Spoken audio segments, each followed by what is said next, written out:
everyone, I'm Steven from Tostemac, and today we are going over one of the biggest topics involving autism.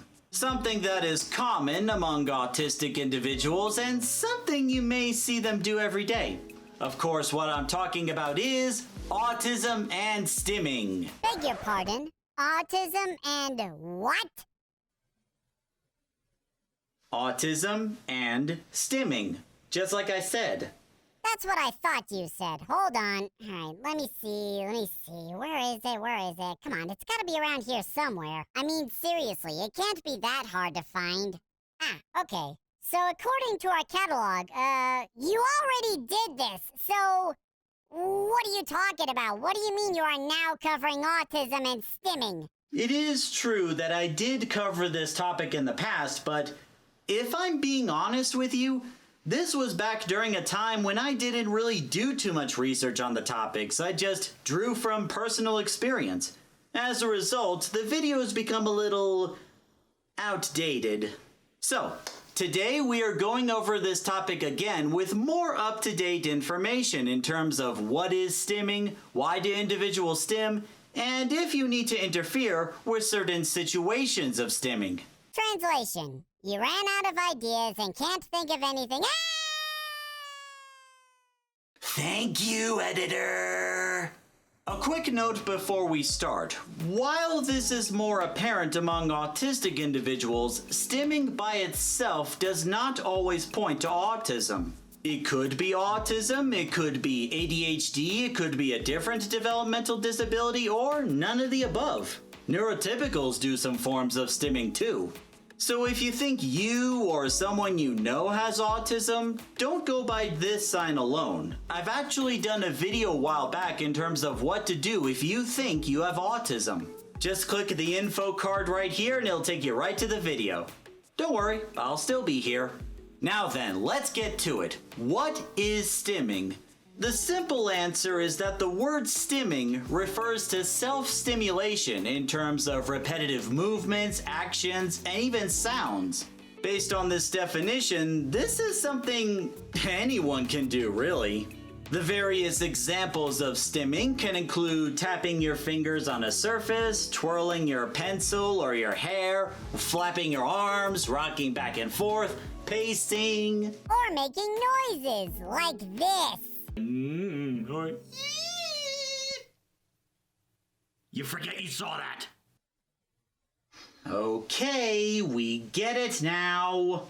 As for the reasons why someone may stim, there could be multiple reasons for that. Maybe they are feeling understimulated and need to stim in order to keep awake. Perhaps they are focusing on something they are working on and stim to maintain that focus. It could also be that the person is going through an emotional moment and the stimming helps with calming them down. The reasons vary from person to person, but many of them could be linked to one thing: self-regulation, making sure they don't get overwhelmed by the energy around them. What do I mean by that? Let's use an example where our brain is like this empty cup. Because we all know how empty your mind is right now. Shut it! We usually start out the day with our cups empty. Throughout the day, we get exposed to different sources of stimulation from the environment around us. Bright lights and large crowds can build visual stimulation. Music playing in the background and conversations on the side can add sound stimulation. Fragrances in the air, good or bad, produce smell stimulation, along with the senses of touch and taste. Over time, these stimulations can keep building on top of each other, and if left unchecked, they can result in overstimulation and eventually a meltdown. When someone stims, they are bringing down the energy built up inside them so that they can better adapt to the ongoing situation. Thus, it can be essential for people to help them deal with what is going on. That's the main point to take away from all this. Stimming is not something that needs to be stopped altogether, but rather understood, in order to understand what the individual needs at that time. And once you understand the stimming, you can understand the person much better than you did before. But Steven, aren't there some situations where you may want to intervene with someone stimming? As a matter of fact, there are 3 scenarios when an intervention may be necessary. First and foremost is if someone's stimming brings harm to themselves or the people around them. You'll want to address those right away. The second one is if the stimming prevents an individual from focusing on a task. I used to have this trouble back in elementary school where my stimming would make me lose focus during class. Good thing I had a personal aide during that time. Finally, if the stimming in question gets in the way of someone interacting with people, then you'll want to intervene. After all, only by engaging with other people in activities and conversations can we ourselves grow as a person. In terms of how to intervene, it will depend on the situation as each individual has different needs.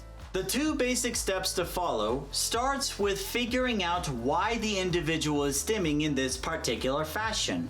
Getting to the bottom of what is causing this person to act out at certain times. Once you get the answers, and mind you, this could take a while, you'll want to replace the harmful stimming with a stimming that's more positive and productive.